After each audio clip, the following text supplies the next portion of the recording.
Chiediamo a tutti di rispettare la consegna del silenzio indicata da Palazzo Chigi ed evitare qualunque strumentalizzazione perché ogni parola sbagliata potrebbe compromettere la liberazione di Alberto. Ringraziamo tutti per la comprensione e la solidarietà di questi momenti.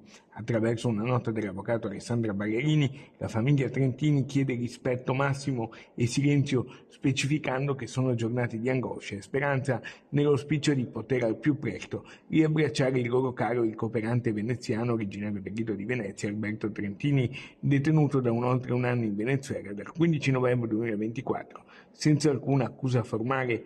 Intanto la mobilitazione di piazza continua spontanea, dai centri sociali ai coordinamenti studenteschi, dal laboratorio Pandora al Partito Democratico. Giovedì alle ore 18 in via Palazzo Amestre la mobilitazione chiederà la democrazia e un intervento urgente per riportare a casa il cooperante del Lido, imprigionato a Caracas. Il coordinatore nazionale di Articolo 21 Giuseppe Giulietti, giornalista veneziano, è sempre al fianco della famiglia anche in questi momenti.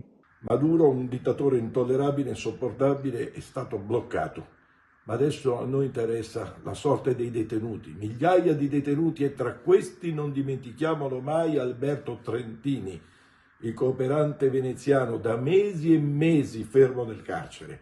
Prudenza, silenzio e preghiera per i genitori di Alberto che nel giorno dell'Epifania, come ogni domenica, hanno partecipato con intensità, dignità e discrezione alla Santa Messa officiata da Don Renato Mazzuia, in cui si è pregato anche per la liberazione di Alberto. Sono ore preoccupanti, angoscianti, anche a casa Trentini, perché non sanno quello che potrà accadere di momento in momento e arrivano notizie contraddittorie.